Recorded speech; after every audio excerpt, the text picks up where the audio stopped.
हमें शव के ऊपर ही बैठ करके मंत्र का पाठ करना होता है। शैतान हमें डराता है, लेकिन खींची गई सीमा रेखा के अंदर वो आ नहीं पाता, क्योंकि खींची गई रेखा बहुत पवित्र होती है। इसकी वजह से शैतान का जो प्रभाव है वो हमारे ऊपर बिल्कुल ही नहीं पड़ता। यदि हमारी साधना से संतुष्टि हो जाए तो वो परिणाम किसी पशु या देवी के रूप में आता है। तो क्या आपको शक्तियां प्राप्त हुई? शव साधना में कठोर हृदय की आवश्यकता होती है, क्योंकि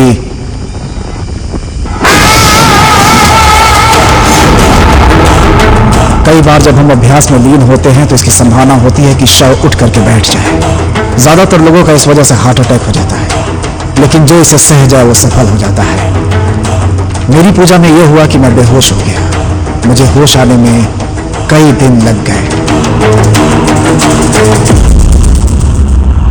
वो मुझे देखने अस्पताल आई और मेरा हाल भी पूछा। मैंने उसे सब सच सच बता दिया।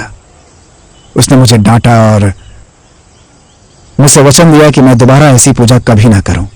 ओहो, तो फिर आपने पूजा करनी छोड़ दी क्या? नहीं बेटा, मैंने एक बार फिर कोशिश की। क्या किया? वशीकरण। हाँ? वशीकरण किस पर किया? उसी के ऊपर।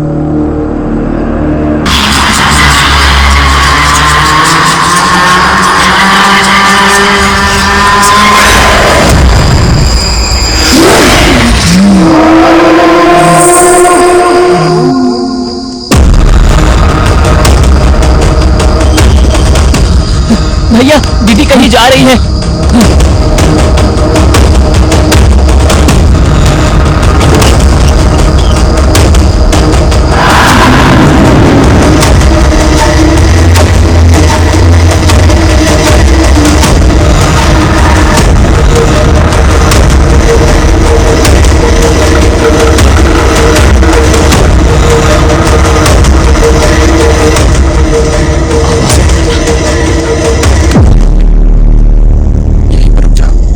नजदीक जाने से तांत्रिक को शक हो सकता है।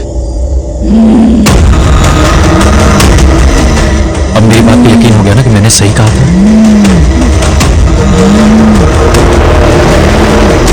अब आगे से मैं जैसा कहूंगा वैसे ही करना।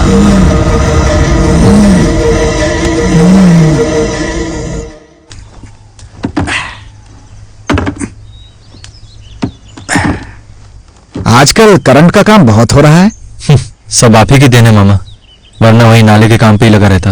एक प्रेमी में कमाने की क्षमता भी होनी चाहिए। तुम कुछ पूछना चाह रहे थे ना? हाँ, पथला कुट्टी के बारे में जानते क्या आप? मेरा मतलब है ये प्रयोग शैलजा के ऊपर किया गया है।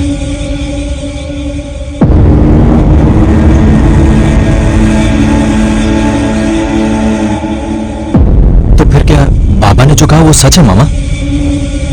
80 के दशक में विजयनगर जिला के जमींदार की बेटी के साथ भी कुछ ऐसा ही किया गया था। उस समय भी उन्होंने यही उपाय आजमाया था। अगर आप कह रहे हैं तो यही सही होगा। कल आखिरी दिन है, किसी भी हाल में शैलजा को बचाना होगा। ठीक है मामा, मैं चलता हूं। 1 मिनट रुको जरा।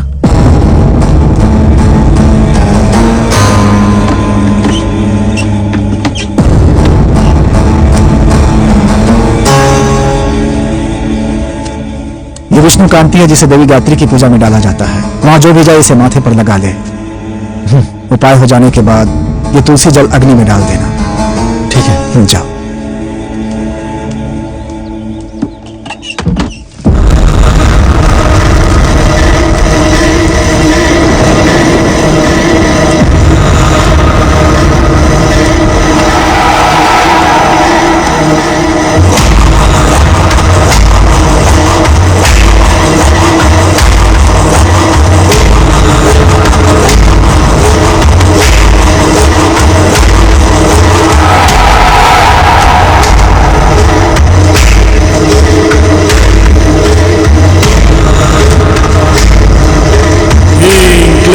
मसानकारा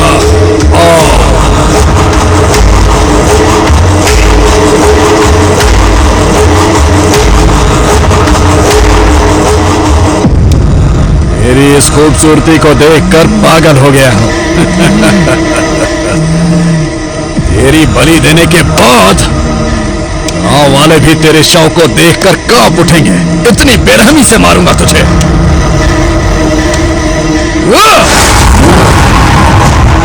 ओम ह्रीं क्लीं मसानधारा, ह्रीं क्लीं बगलामुखी, हुं हुं बटुक भैरवा।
शैलू,